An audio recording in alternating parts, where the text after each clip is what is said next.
The comic bank episode 2। Episode की शुरुआत होती है येशी के घर से, जहाँ पर येशी और शिंदे बैठकर अपना प्रोजेक्ट बना रहे थे। जू एक असिस्टेंट से ज्यादा कम एक ह्यूमन इरेजर लग रही थी। इंकिंग करते करते येशी ने सोचा हमारी बाइक राइड कितनी फिल्मी थी और उसको सीधा कॉमिक में डाल दिया। बस प्रॉब्लम थी कि वो मोमेंट इतना टिपिकल और कॉमन लग रहा था कि जू ने उस पैनल को देखकर लिटरल CTRL डिलीट वाला एक्सप्रेशन दिया। दूसरा वर्जन जो कि येशी ने बनाया, ये बिल्कुल मेलोड्रामा वाली वाइब दे रहा था। मतलब अगर बैकग्राउंड में हवा चलती और वोयलिन बजता तो बिल्कुल मैच हो जाता।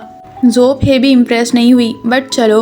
अब सीन शिफ्ट हुआ अगले दिन। जू क्लास में आई और देखा कि येशी भी वही इलेक्टिव में एंट्री मार चुका है जो कि जो ने सिलेक्ट की है। येशी ने अज्यूम किया कि जो बहुत स्मार्ट होगी और फिर उसने ही एग्जाम स्टाइल क्वेश्चन पूछने शुरू कर दिए। मगर रियलिटी चेक ये था कि शिंदे क्लास में खुद टूरिस्ट मूड में थी। ब्रेक में जो ने येशी से पूछ लिया कि भाई तुम सूजो मांगा क्यों नहीं बनाते हो, लेकिन येशी ने अपनी ट्रेजिक बैक स्टोरी सुनाई कि हाई स्कूल में वो बंदा चूजू ही बनाता था। एक्सप्लोजन, एक्शन, एल्बो ड्रॉप, सब कुछ।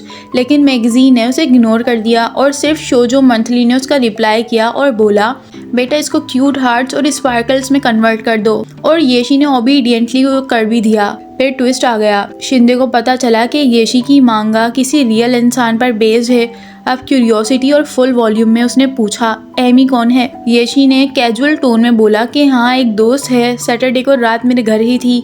और जू ने फौरन फैमिली बैकग्राउंड म्यूजिक अपने दिमाग में ऑन कर दिया और रोमांटिक मिसअंडरस्टैंडिंग उसके मैक्सिमम लेवल पर चले गई। लंच में शिंदे ने एमी को फाइनली देख लिया और शौक लगा कि मांगा वाली अडोरेबल एमी तो यहाँ पर बिल्कुल सादा और सिंपल इंसान है। मतलब प्लॉट ट्विस्ट पर प्लॉट ट्विस्ट। येशी मिसिंग था और जो गलती से उसके दोस्त छाया जियो से टकरा गई। बस वहाँ वक्त रुक गया क्योंकि ये बंदा गुड लुक्स और फैन क्लब दोनों का ओनर था। नीचे लड़कियां जियो का नाम ऐसे चीख रही थी जैसे कोई K-pop आइडल हो। थोड़ा ऑब्जर्व करके जू को लगा कि अरे इसकी हैबिट्स तो एमी जैसी हैं। और तब येशी ने अल्टीमेट ट्रूथ रिवील किया, एमी असल में ये लड़का ही है, सीक्रेट रखना। जू का रिलीफ लेवल इतना हाई हुआ कि वो लिटरली 2 सेकंड के लिए हवा में फ्लोट कर सकती थी और उसका रोमांटिक राइवल कैंसिल हो गया। तीनों प्रोजेक्ट करने बैठते हैं और जियो अजीब तरीके से बिहेव कर रहा था क्योंकि ये बंदा सीक्रेटली चाह रहा था कि जो उसे गाइडेंस मांगे।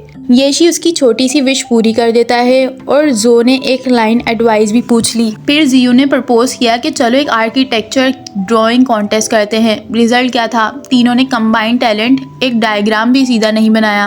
काम के बीच में येशी को सैड न्यूज मिली कि उसका पहला मैन्युस्क्रिप्ट रिजेक्ट हो गया है। पहले बंदा टॉप चार्ट्स में था, अब सेकंड प्लेस पर। मतलब प्योर आर्टिस्ट डिप्रेशन का स्टार्टर पैक एक्टिवेट हो चुका था। अब जू ने अपना दिमाग चलाया और येशी को एक आइडिया दिया कि एक नया कैरेक्टर इंट्रोड्यूस करते हैं और एंट्री होती है लूदाओ की। जियो ड्रामा क्लब से उसको ले आया। अब येशी और जू दोनों एक सेकंड के लिए फ्रीज हो गए।